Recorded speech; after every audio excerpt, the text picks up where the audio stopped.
بسم اللہ الرحمن الرحیم۔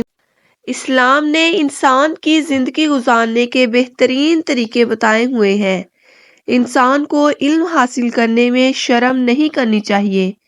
انسان کو دین کے کاموں میں بڑھ چڑھ کر سیکھنا چاہیے۔ اکثر عورتیں طہارت کے بارے میں علم نہیں رکھتی اور نہ ہی جانتی ہیں ان پر کب غسل واجب ہوتا ہے، جس کی وجہ سے وہ ناپاک رہتی ہیں۔ یہاں تک کہ عبادات بھی ناپاکی کی حالت میں ہی کر لیتی ہیں۔ صرف وضو کر کے ہی وہ عبادات کر لیتی ہیں، جس کی وجہ سے وہ ثواب کے بجائے الٹا گناہ حاصل کر لیتی ہیں۔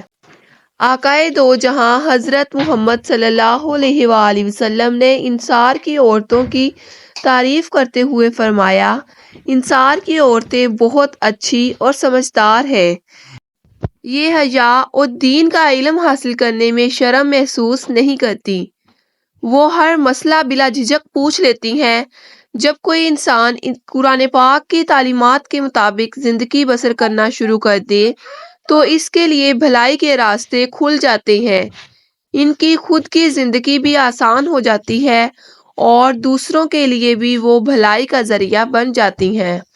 ام سلمہ رضی اللہ تعالی عنہا سے مروی ہے کہ میں نے آقائے دو جہاں حضرت محمد صلی اللہ علیہ وآلہ وسلم سے عرض کی، یا رسول اللہ صلی اللہ علیہ وآلہ وسلم، ہم کو حق کی بات پوچھنے میں شرم محسوس نہیں کرنی چاہیے۔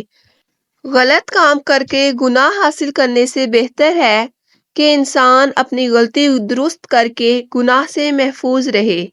آپ بیان کرتی ہیں کہ مجھ سے پہلے کسی نے حضرت محمد صلی اللہ علیہ وآلہ وسلم سے پوچھا کہ اس شخص کے بارے میں کیا حکم ہے جو تری دیکھے لیکن اسے احتلام یاد نہ آئے، تو نبی کریم صلی اللہ علیہ وآلہ وسلم نے فرمایا وہ غسل کرے۔ پھر اس شخص کے بارے میں پوچھا گیا جسے یہ یاد ہو کہ لیکن وہ تری نہ پائے، تو آپ صلی اللہ علیہ وآلہ وسلم نے فرمایا اس پر غسل واجب نہیں ہے۔ حضرت ام سلمہ فرماتی ہیں کہ میں نے پوچھا، یا رسول اللہ صلی اللہ علیہ وآلہ وسلم، اگر عورت نیند کی حالت میں ایسا ہی پائے تو کیا اس پر غسل واجب ہے؟ رسول اللہ صلی اللہ علیہ وآلہ وسلم نے فرمایا، عورتیں بھی شرعی احکام میں مردوں کی طرح ہی ہیں۔ ام المومنین ام سلمہ رضی اللہ تعالی عنہا سے مروی ہے کہ ایک دفعہ ام سلیم نام کی عورت حضرت محمد صلی اللہ علیہ وآلہ وسلم کی بارگاہ میں حاضر ہو کر عرض کرنے لگی، یا رسول اللہ صلی اللہ علیہ وآلہ وسلم، اللہ تعالی حق کی بات دریافت کرنے پر نہیں شرماتا، اسی لیے میں آپ صلی اللہ علیہ وآلہ وسلم کے پاس یہ بات دریافت کرنے کے لیے پیش ہوئی ہوں کہ جب کسی عورت کو رات کو احتلام ہو جاتا ہے تو اس پر غسل واجب ہو جاتا ہے؟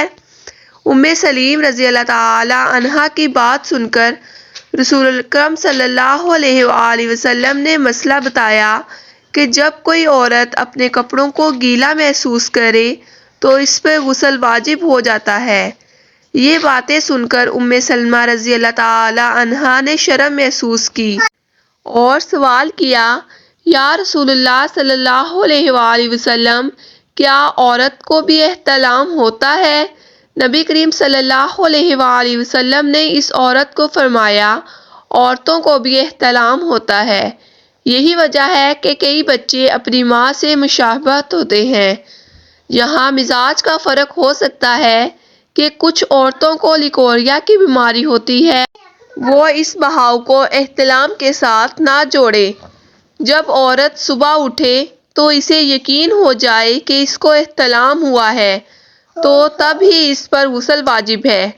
عورت پر اس وقت تک غسل واجب نہیں ہوتا جب اس کو یقین نہ ہو جائے کہ اسے احتلام ہوا ہے، ورنہ اس کا غسل کرنا لازم نہیں ہے۔ حضرت خولہ حکم بیان کرتی ہیں کہ میں نے رسول اللہ صلی اللہ علیہ وآلہ وسلم سے اس عورت کے بارے میں پوچھا جسے نیند میں احتلام ہو جاتا ہے، آپ صلی اللہ علیہ وآلہ وسلم نے فرمایا جب وہ عورت پانی دیکھے تو ضرور غسل کرے۔ اکثر عورتوں کا یہ سوال ہوتا ہے غسل کرتے وقت بال کھولنے چاہیے یا نہیں، یعنی پانی بالوں کی جڑوں تک جانا لازم ہے یا نہیں۔ رسول اللہ صلی اللہ علیہ وآلہ وسلم نے فرمایا غسل جنابت کے لیے مرد کو اپنی بال پوری طرح کھولنے چاہیے اور انہیں اچھے طریقے سے دھونا چاہیے حتیٰ کہ پانی بالوں کی جڑوں تک پہنچ جائے، لیکن عورت کے لیے بالوں کو کھولنا لازم نہیں، اسے صرف دونوں ہاتھوں سے 3 کپ پانی ڈالنا چاہیے۔ ناظرین گرامی، یہ یاد رہے یہ صرف غسل جنابت کے لیے ہے، جبکہ غسل حیض کے لیے بالوں کا جڑوں تک دھونا لازم ہے۔ بالوں کو اچھے طریقے سے کھول کر انہیں دھونا چاہیے۔ اب ہم آپ کو غسل کا طریقہ بتاتے ہیں کہ غسل کیسے کیا جائے۔ سب سے پہلے ہاتھ دھو کر استنجا کیا جائے، پھر جسم کے کسی بھی حصے پر گندگی لگی ہو تو اس گندگی کو اچھے طریقے سے دھویا جائے۔ پھر غسل کرنے والے کو چاہیے کہ وہ سارے جسم پر اس طریقے سے پانی 3 دفعہ بہائے، سب سے پہلے سر اور دائیں کندھے پر، پھر بائیں کندھے پر، پھر جسم پر پانی ڈال کر جسم کو مل مل کر دھونا چاہیے۔ غسل میں 3 چیزیں ضروری ہیں۔ سب سے پہلے کلی کرنا، نمبر 2 پر ناک میں پانی ڈالنا، نمبر 3 پر پورے جسم پر پانی ڈالنا اور اس کو مل مل کر دھونا۔ معزز ناظرین، اگر آپ کو یہ ویڈیو اچھی لگی تو ویڈیو کو لائک کریں، اور اگر آپ مزید اسلامک اور معلوماتی ویڈیو دیکھنا چاہتے ہیں تو ہمارا channel excel yourself subscribe کریں۔